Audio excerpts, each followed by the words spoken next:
Welcome back to Movie Recaps. Today I will show you a sci-fi, romance, drama film from 2016, titled Passengers. Spoilers ahead. Watch out and take care. The interstellar spaceship Avalon can be seen traveling through space, headed to a colonized world called Homestead 2. All of its quarters are empty, the vessel is on autopilot. The 258 crew members as well as the 5,000 passengers are in hibernation. Suddenly, the ship passes through an asteroid belt that's weakening its shields. Power is diverted to the main shield, but the ship is on a collision course with a giant asteroid. Suddenly, the asteroid collides with the ship, causing various malfunctions.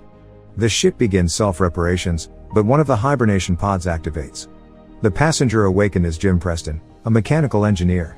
His pod opens and an automated system helps with his awakening, telling him that he spent 120 years in suspended animation and that the ship is only 4 months away from Homestead 2. He's told that he will be able to spend that time enjoying the luxurious aspects of the ship. Jim receives instructions about his ID band, his cabin and the primary activities he's to take part of, prior to the arrival on the planet. Excited and nervous to meet the people on the ship, he gets ready, leaves his cabin and walks into an automated class meant for an entire learning group. Jim looks a little anxious, as the hologram explains the situation on Earth, calling it overpopulated, overpriced and overrated. It tells him to hold his questions to the end of the lesson, but Jim keeps asking why he's the only one there. He realizes that the hologram can't answer him and goes to search for other people. He gets to the main concourse of the ship. No one is there either, but an automated informational desk offers to help. Jim asks to talk to a real person and it sends him off to talk to a steward, but when he finds that no one is there too, he asks to speak to the captain. When he gets to the bridge, even though he doesn't have access to go inside, he can see that none of the main crew is awake either. Jim eventually goes to the observatory, where he finds out that the ship is actually 90 years away from Homestead 2. He realizes that he woke up too soon, so he rushes back to the concourse and sends a message back to Earth asking what he should do, because he doesn't know how to get back into hibernation.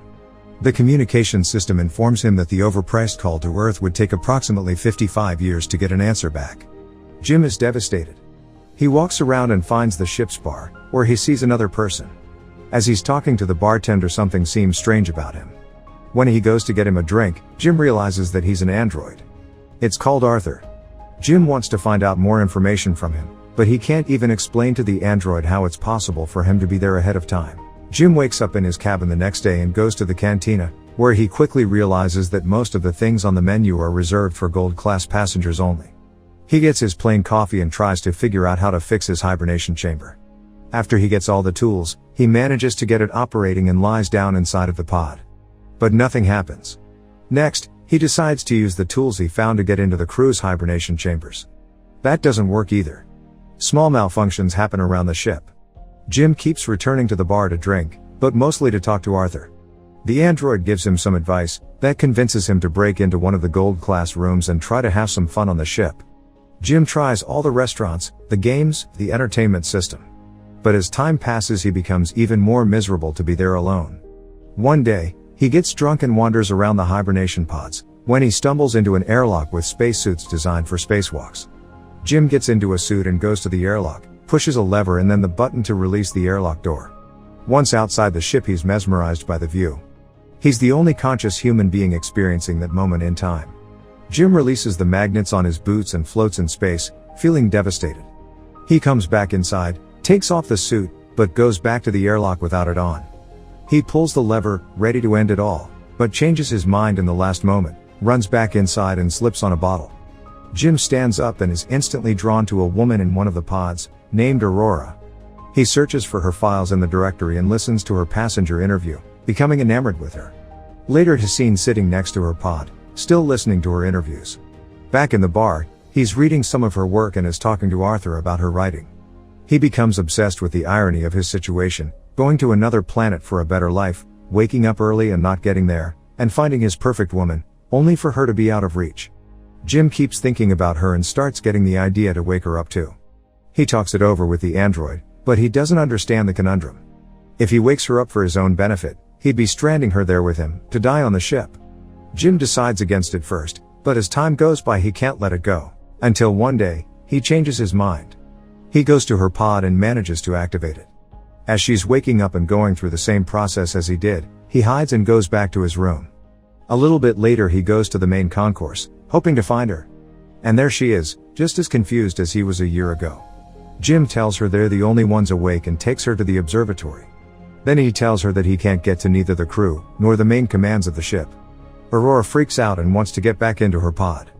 When they get to it, Jim explains that there is no special equipment on the ship that can help them get back into hibernation, effectively telling her that they're stranded. They go back at the concourse and he tells her that she should rest, since she just came out of hibernation. She feels sorry for him, having to spend more than a year alone on the ship. Jim goes back to the bar, feeling regretful about what he did. He asks Arthur not to tell Aurora that he was the one that woke her up. The next day, Aurora wakes up. She goes back to the concourse and asks the automated info desk about the hibernation pods. Jim joins her there and they go to get breakfast. As they leave, the info desk has some sort of malfunction. In the cantina, Aurora realizes that Jim has been eating the same breakfast for more than a year and gets him one of the gold class menus. They talk about the possibility to fix the pods, but, unlike Jim, Aurora isn't ready to give up. She searches through the infirmary, then goes through research documents, eventually ending up at the crew's hibernation quarters trying to break the doors open. Jim notices more malfunctions throughout the ship. Sometime later, Aurora laments about her life on the Avalon. She writes, jogs around the ship and swims in the pool, becoming more and more aware of her situation. She goes to the cantina to interview Jim, thinking that his story might be interesting. She asks why he immigrated to the colony. Jim answers with slogans from the company first, but then further explains that he hopes that on the new world he could be somebody, he could build a life. Later, they end up in the observatory and Aurora finally shares her reason to be there. Unlike the other passengers on the ship, she has a round-trip ticket. Her idea was to go to Homestead to live there for a year and come back to Earth, to become the first journalist that has ever done that, writing the greatest story that ever was. Aurora slowly gives up on finding a way to fix their current predicament and Jim figures out a way to cheer her up. He takes her dancing, to the cinema, and to the basketball court. Lastly, he takes her to the bar to meet Arthur. She relaxes for a bit, until she remembers their situation. Jim is left alone with the android, feeling awful about what he's done to her. The next moment he's seen tinkering with something and in the other Aurora walks into the observatory to find a miniature of the Chrysler building he made for her. Sometime later, they go on a date at the bar. They have dinner and share stories about their lives. She tells him that her father died when she was a teenager. After the dinner, Jim takes Aurora to the airlock and they get into the spacesuits. They go out for a spacewalk together. Jim finally has someone to share that magnificent experience with. Jim switches off the magnets on their boots and they float together in space. They come back inside and immediately kiss, retreat to his cabin and sleep together. Soon after, they start living like a couple. Aurora moves into his cabin and writes about her life on the ship. They jog together, eat together, sleep together. Jim explores the ship further and finds the hydroponics bay. He brings Aurora flowers. One day the ship passes by a red giant and they go to the observatory to see it. It's Aurora's birthday, so later that night they celebrate it in one of the many restaurants on the ship and then the bar. Jim goes to the washroom and prepares the ring he made for Aurora, while she stays in the bar chatting with Arthur. The android tells Aurora that Jim woke her up intentionally, unaware that he was still to keep that a secret. Suddenly, Jim comes back and she confronts him in absolute disbelief. She runs away furious and panicked. Jim comes back to his cabin to find all her things gone.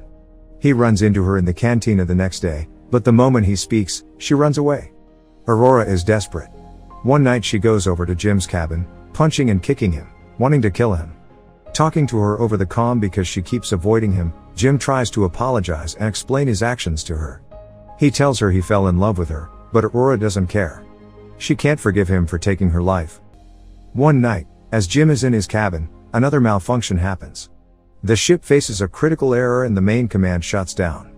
Later, he walks into the elevator and it malfunctions. Aurora walks into the main concourse and sees that Jim has planted a tree there. Then, she goes to the cantina, where the food dispensary is also malfunctioning. Suddenly, both of them hear the voice of the deck chief over the comms, asking who planted the tree. They both run into the concourse and see Gus Mancuso standing in front of Jim's tree. They introduce themselves and tell the chief about the situation. He doesn't understand how 3 pods could fail. Mancuso takes them to the bridge and he discovers that there is something wrong with the ship, but the information on the systems has to be checked manually. When they leave the bridge, a robot almost falls on their heads and the two of them tell Mancuso that malfunctions have been happening all over the ship more frequently. He says that shouldn't happen, as he shows them how to collect the data. Mancuso checks on the pods, when Jim joins him there. He's figured out what happened with Aurora's pod. The deck chief finds what Jim did to be terrible. Later, he's at the bridge checking the collected data, when Aurora joins him. They talk about what happened with her pod, but he tells her that he can't do anything about it. Jim walks in with the 16th broken robot. Mancuso feels the hibernation sickness, so he goes to rest, but as he walks out, he coughs out blood. That night, Aurora can't sleep, so she goes for a swim. Suddenly there's gravity loss throughout the ship and she starts drowning as the water from the pool moves with her. The gravity drive resets and she barely makes it out alive. They both run into each other going to find Mancuso. The three of them are back at the bridge, slowly discovering what has been going on with the ship. Mancuso figures out that something happened 2 years ago, taking out a major system. They need to find and fix what has caused the failure, because the entire ship is trying to pick up the slack. If they don't fix it, the entire vessel will be stranded. They go to find the problem, but Mancuso faints, so Jim and Aurora take him to the infirmary. He's dying and there are no treatments that can stop it or prolong the time he has left. Sometime later, the three of them meet in the observatory and Mancuso gives Jim his ID bracelet, tells them to fix the ship and immediately perishes. Suddenly, the lights change to an alarming red and the ship starts shaking. Jim tells Aurora that he needs her help, and they run toward engineering, but there's another failure in the gravity drive. And immediately another one that afflicts Arthur as well. Jim deactivates him. They finally arrive in engineering and start looking for the problem. They find it in the power plant and as they open the hatch, Aurora gets sucked in. The asteroid has caused a breach in the hull in that area. Jim gets sucked in too, but he holds on to the hatch, as it keeps closing on him. Eventually he gets sucked in too, but they quickly manage to seal the breach. Instantly after fixing that problem, Jim realizes that there is more than one breach in the hull. The two of them follow the trajectory of the meteor and find that it has hit the reactor control computer. Jim thinks he can find replacement parts for it. They find the part and change it, but the process of venting the reactor still fails. They do it manually, but it fails again. Jim figures out that he needs to open the vent door from outside of the ship, so they can cool the reactor down. Both of them go to the airlock and as he's getting ready to go out, he gives Aurora Mancuso's bracelet, because he might not come back. She helps him with the suit and as he walks into the airlock she tells him to come back because she can't live on the ship without him. Aurora goes back to the reactor, where the temperature has hit critical heights. A bolt from the reactor propels into her arm, as Jim is getting closer to the vent from the outside and sees the door. The temperature rises in the reactor room, while he is trying to bypass the vent door to open it. He soon realizes that he'll have to manually hold the door open so the reactor can vent and he tells Aurora. She doesn't like the plan, but he goes ahead with it and tells her to vent the reactor. She doesn't want him to die and they argue, but he tells her that they have to save the other people and she vents the reactor. The process is successful, but the fumes from the reactor push Jim away and break his tether. The pressure in his suit is dropping too. He tells Aurora what happened and she moves as fast as she can to get to another suit and bring him in. He apologizes to her again. She puts on a suit and flies out to get him, but her tether is too short. She's pulled back, but suddenly grabs onto his tether and manages to pull him in. Aurora drags Jim into the infirmary, only to find out that he's already dead. She uses Mancuso's bracelet to override the medical protocols and to resuscitate him. The medical pod does the work automatically and revives Jim. Aurora forgives him. Later, Aurora fixes Arthur and they give Mancuso a proper space burial. Jim takes her to the infirmary and tells her that he's found a way to use the medical pod as a hibernation one. He tells her to get inside the pod and ride out the rest of the journey in there. But, as is later revealed, she declines and decides to stay with him, awake on the ship. Jim finally proposes to her and they live out their lives on the ship. 88 years later, the Avalon arrives on Homestead 2. The crew wakes up and finds the ship in a very unexpected state. Aurora leaves them a message, retelling the story of the life her and Jim had on the ship while the rest were sleeping. Make sure to subscribe and turn on notifications so you can watch more videos like this. Thanks for watching.